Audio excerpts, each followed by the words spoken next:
17টি বছর এই মব অ্যাটাকের মধ্যে আমরা রয়েছিলাম, নিষ্পেষিত হয়েছিলাম, নিপীড়িত হয়েছিলাম, সেটার কথা কি কেউ বলছে? মব জাস্টিস হওয়া উচিত কি উচিত নয় সে বিষয়ে নিশ্চয়ই সুধীজন সুধী সমাজ সকলেই বলবে এটা উচিত নয়।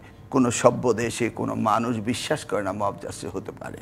কিন্তু কেন সাউথ আফ্রিকা, কেন ইন্ডিয়া, কেন পাকিস্তান বা অনুন্নত দেশগুলোতে মব জাস্টিস হয়? কেন আফ্রিকার অনেক রাষ্ট্রতে রয়েছে মব জাস্টিস হয়?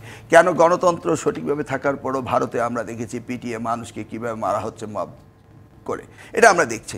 এখন যদি আমি বলি বিচারপতি তোমার বিচার করবে যারা আজ জেগেছে এই জনতা, আজ জেগেছে এই জনতা, কি বলবেন? তাই বলে তাদের এই জনতার হাতে আমরা সব না, আমি তা বলছি না, আমি তা বলছি না। ফুয়াদ সাহেব যেখানে শেষ করলেন সে জায়গায় 2008 সালে আমি নির্বাচিত হয়েছিলাম হাইকোর্টের রায়ে। এটিএম শামসুল হুদা এবং ব্রিগেডিয়ার জেনারেল শাকওয়াত হোসেন এবং ইন্টালেকচুয়াল ক্রিমিনাল মহিউদ্দিন খান আলমগীর এবং জাস্টিস শামসুদ্দিন চৌধুরী মানিক মিলে আমাকে সংসদে যেতে দেয়নি হাইকোর্টের রায় পাওয়ার পর। এই বিচারটিকে আমি কোথাও পাবো? নিশ্চয়ই না।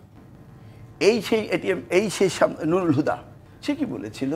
সে বলেছে যুক্তরাষ্ট্র তারা 4-5 দিন সময় লাগে নির্বাচনের রেজাল্ট দিতে, আমরা কতটা ইভিএম এ সভ্য হয়েছি যে 4-5 মিনিটের মধ্যে রেজাল্ট দিয়ে দেওয়া হয়। 250 বছরের পুরনো দেশ ইউনাইটেড স্টেটসের ভোটিং সিস্টেম রাইট নয়। তখন এত তোষামোদি দরকার ছিল কি ওনার? তাদের কি দায়িত্ব ছিল না এই দেশে এই গণতন্ত্রহীন ফ্যাসিবাদীকে জন্ম দেওয়ার জন্য তারা কি না করেছে সেই কথাগুলো কি জনগণ ভুলে গিয়েছে? কখন মানুষ মব অ্যাটাক করে? যখন তারা বিচারহীনতার সংস্কৃতিতে ঢুকে পড়ে, যখন দেখে পুলিশের হাতে ছেড়ে দিলে পুলিশ তাদের ঠিকমতো আইন আদালতের ব্যবস্থা করে না, ঠিকমতো চার্জশিট দেয় না।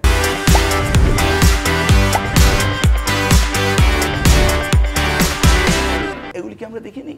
সেগুলি দেখতে দেখতে মানুষ অভ্যস্ত হয়ে গিয়েছে।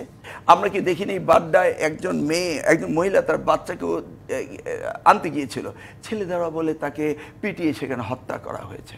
চোর ডাকাতদের কীভাবে পিটিয়ে হত্যা করা হয়? মব জাস্টিসকে অ্যাপ্রিসিয়েট করা যায়, কিন্তু এর পিছনে রুট কজটা কি? আজকে সকলে মব জাস্টিসের জন্য যারা গিয়েছে মব করেছে তাদেরকে বিচারে আওতা আনতে হবে। এই মব কারা জন্ম দিয়েছে? ছাত্রলীগের কি মব অ্যাটাক করতো না? আপনি কি দলীয় মব বলছেন না জনতার মব বলছেন? ছাত্র দলেরও মব অ্যাটাক করতে হবে? আমি তা বলছি না, আমি বলছি দলীয় মবের কথা বলছেন না জনতার মবের কথা বলছেন আপনি। এটা জনতার মব। আর দলীয় মব যখন ছিল কি এই মিডিয়া কি এইভাবে কথা বলেছে? আজকে মনে হচ্ছে যে না এই রাষ্ট্রটি মবে চলে গিয়েছে, এই সরকার ব্যর্থ হয়েছে, পুলিশ ব্যর্থ হয়েছে, এটাকে নিয়ে এত হইচই শুরু হয়েছে। যেইভাবে আমাদের 17টি বছর এই মব অ্যাটাকের মধ্যে আমরা রয়েছিলাম, নিষ্পেষিত হয়েছিলাম, নিপীড়িত হয়েছিলাম, সেটার কথা কি কেউ বলছে? এই নুরুল হুদা সাহেবরা প্রজাতন্ত্রের কর্মচারী, তারা কর্মচারী, তো কর্মচারী তাহলে এই সরকার রাষ্ট্রের মালিককে জনগণ, তো জনগণই তার বিচার করতে চাচ্ছে যখন বিচারহীনতা মানুষ ভুগছে।